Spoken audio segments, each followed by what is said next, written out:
Wala nang maraming paligoy-ligoy pa, diretso sa punto na. Maiksi lang ang komentaryo, pero diretso sa punto. Maraming kuro-kuro, may tiwali, may totoo. Dito, sa Puntong Diretso tayo. Punto Diretso. Mga kabunyog, mga kababayan, welcome sa isa na namang episode ng ating Punto Diretso. Kaugnay dito sa mga kabunyog, itong pinakahuling desisyon ng ICC Pre-Trial Chamber tungkol dun sa request o hiling ng kampo ni Duterte sa pamamagitan ng lead counsel nito na si Attorney Kaufman. Hiniling ni Attorney Kaufman na wag na munang pagdesisyonan ng ICC Pre-Trial Chamber yung nauna niyang urgent request for interim release. Dahil mayroon pa daw silang mga information na kulang-kulang pa, kaya hiling ng kampo ni Duterte, nag-file ng isa na namang urgent request ni Kaufman na wag na muna daw desisyonan o i-adjudicate. Ang motion ay urgent request to suspend the adjudication of the urgent request for interim release. Kaya, kumbaga, ang gulo na ng mga pinafile ni Kaufman. Noong June 12, nag-file siya, urgent request. Ibig sabihin ng urgent, kagyat, importante. June 12 yon, urgent request for interim release. Nagmamadali na si Kaufman, urgent. Ngayon na naman, nag-file na naman siya, urgent request to suspend adjudication. Wag na daw muna i-adjudicate o desisyonan yung kanilang request. Ipagpaliban na muna, isuspend na muna. Kaya nga kahit si Roque nagre-react na kay Kaufman. Nakakalito na itong ginagawa na ito, sabi ni Roque. Pero anyway, yung isang judge mismo ng ICC, 3 yung judges ng Pre-Trial Chamber 1. Alam naman natin ang 3 judges na yan. Ang presiding judge dyan ay si Julia Mutok. Romanian yan, Romanian.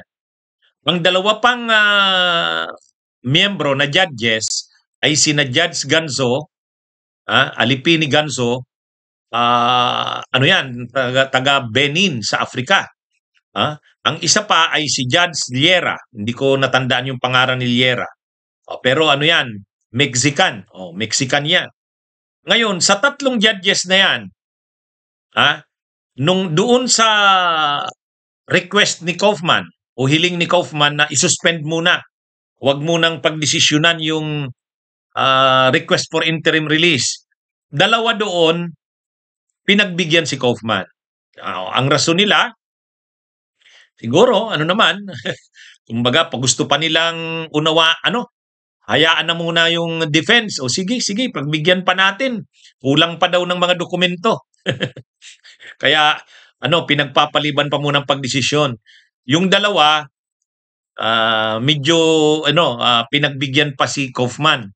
Pero yung isa, hindi. Si Judge Liera, yung Mexican judge, sabi ni Judge Liera, masyado nang nadidelay itong kaso na to. Desisyon na natin yan. Decision na natin yung interim release. Ganun yung stand ni Judge Liera. Totoo naman, medyo na siguro si Judge Liera sa mga kung ano-anong mga pinafile ni Kaufman na mga motions or requests. Lahat urgent.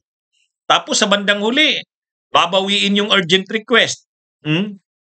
Kumbaga sabi ni Judge Liera, masyado nang nadidelay. Maraming nakakapansin sa mga ginagawa ni Kaufman, hindi mo na maintindihan, ano ba talagang gusto niyang mangyari? Kaya, sabi nung ni Judge Liera, wag na, desisyonan na natin to. Kaya lang, syempre, 3 sila, mas yung 2, majority yon. Ibig sabihin, ang desisyon ng 2, na muna, i-suspend na muna, pagbigyan pa ng pagkakataon. Ang sabi rin naman kasi ni Judge Liera, dapat kasi nung final yung urgent request for interim release, ready na yung mga requirements noon. Ibig sabihin, gusto mo ng interim release, saang bansa? Di dapat nakausap mo na yung bansa, willing yung bansa. Ngayon, lumalabas, hindi pa.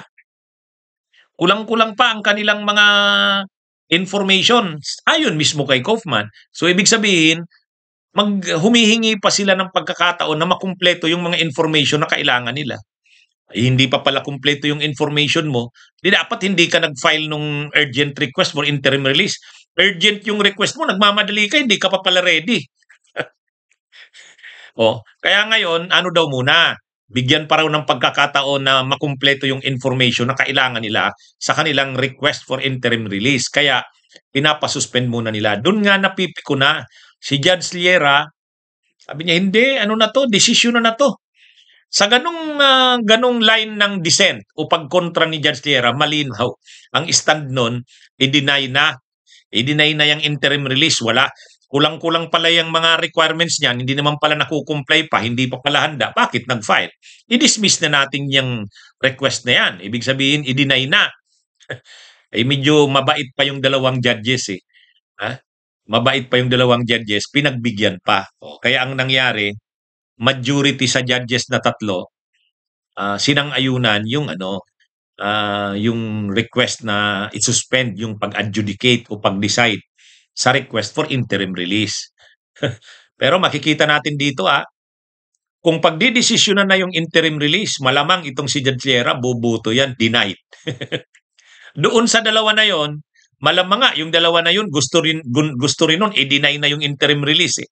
Kaya lang medyo pinapalawak pa yung pagpasensya kay Kaufman, pinagbibigyan pa. Pero malaki ang tsansa doon, yung dalawa na yon, baka para din yun sa denial ng interim release o dititlo yan. Kaya yung interim release, delikado yan, wala na yan. Wala na yung interim release halos ni Duterte na yan. Kaya, nakakatawa nga yung ginawa ng mga DDS ngayon, ang maraming DDS sabi na, interim release ni FPRRD, granted na ng ICC. Bakit naman ganun ang title? Granted na raw yung interim release. Hindi naman yung interim release ang grinante. Yung request na isuspend muna ang pag-adjudicate o pag-decide sa interim release. Anyway, wala ganyan talaga ang mga DDS eh. Nalilito na sa nangyayari. Anyway, yun mga kabunyog, basta tayo ang sinasabi natin dito sa Punto Diretso, mukhang malaki na talaga ang tsansa madidisnay na yung interim release. Bakit? Itong isang judge, malinaw ng stand niya. Sabi niya, desisyon na natin yan. Napapatagal nang masyado yung interim release na yan. Kaya lang yung dalawa, medyo pinalawak pa.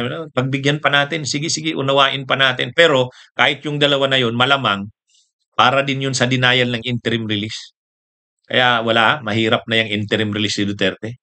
Patay na yan. Okay, yan ang ating Punto Diretso. Bunyog, halikan na kasama ka. Bunyog, kapag buklod ay may pag-asa. Luzon, Visayas, Mindanao, isa ang pananaw. Sa bagong Pilipinas ang bunyog isisigaw.